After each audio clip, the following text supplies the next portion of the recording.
My initial impression upon arriving in Amsterdam was that I like it a lot more than Paris, but that's probably just because the whole lost luggage thing made Paris not a great time.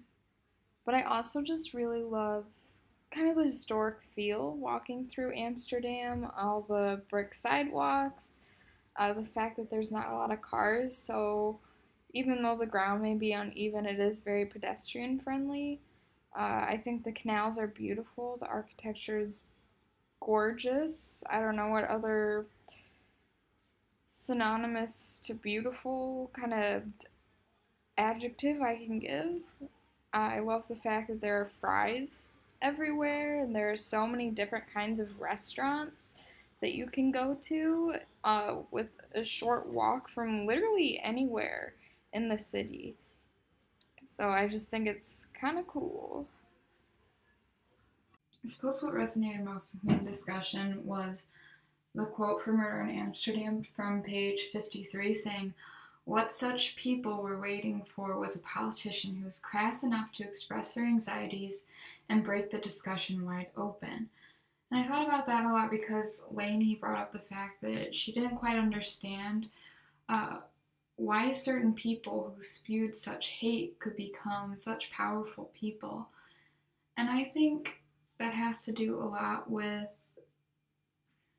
these people are a culmination of society. They don't just produce hate, they are the products of it. And so they become a spearhead that other people can latch onto. And somebody else mentioned that these kinds of people help validate these feelings. Like when Trump came to power, expressing very xenophobic tendencies, being very racist and sexist, he gained so much power because these weren't things that we openly discuss saying are bad, and so they end up being able to be reproduced since we don't combat them openly.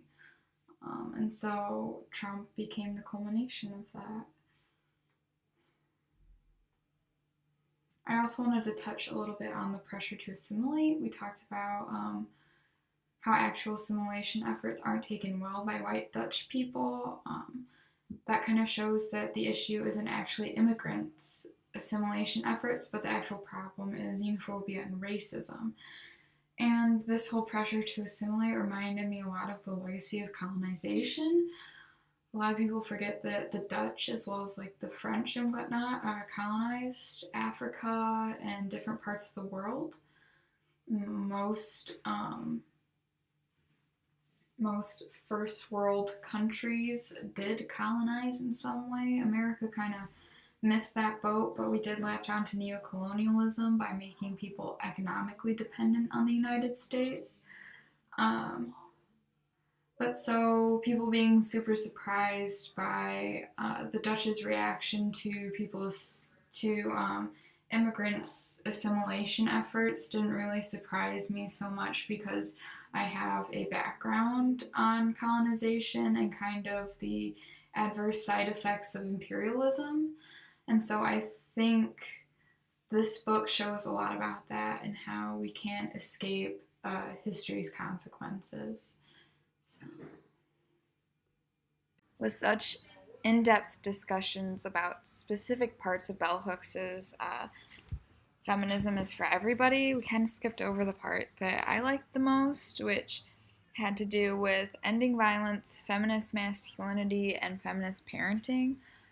Um, as someone who was raised by a single mother, I enjoyed the fact that she incorporated how there are single mothers, but with the focus on gender roles.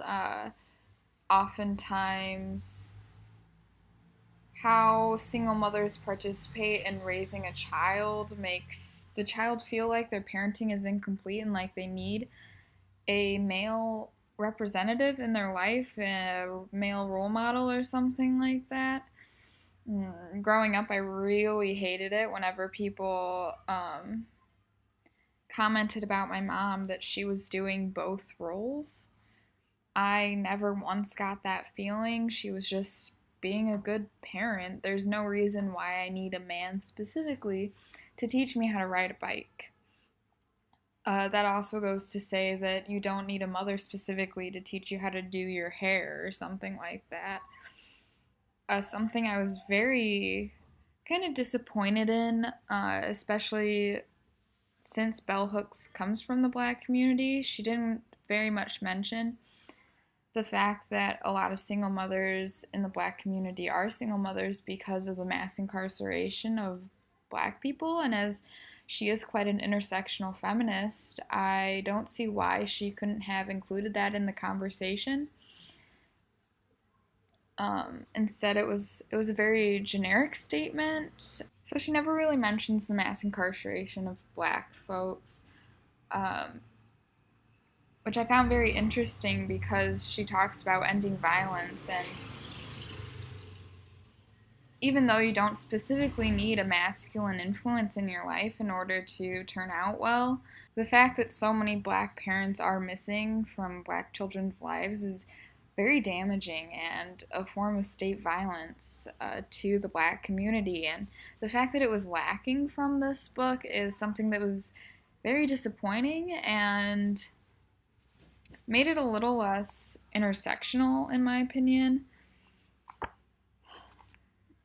because VAP, voice, audience, purpose, it seems like Bell Hooks' audience is the American public.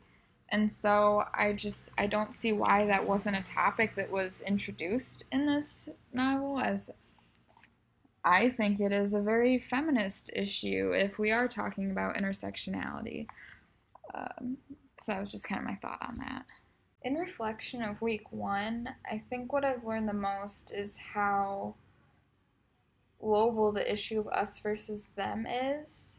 Not necessarily the us and them being the same categories every single time, but that this binary and dichotomous way of thinking is very ingrained in everyone, and I think that has a lot to do with Enlightenment and also colonialism and neocolonialism and those kinds of isms, and the whole superiority through those isms that was thrust onto the Western world as they became developed and other countries became developing.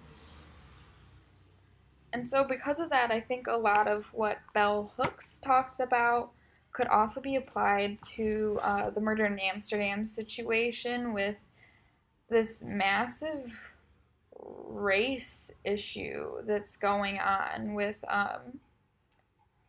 white Dutch people and those of Moroccan and Turkish descent.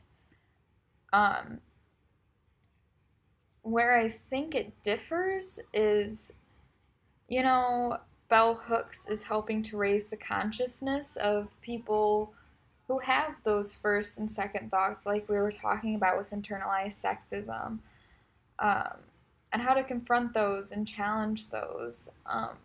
But I'm not quite sure that a lot of Dutch people have those second thoughts. And so the issue is, how do we make them have those second thoughts? Because they're known as being a super liberal country where people are free to do whatever, they're accepting of the gays, they're accepting of trans people and all these other kinds of people, seemingly.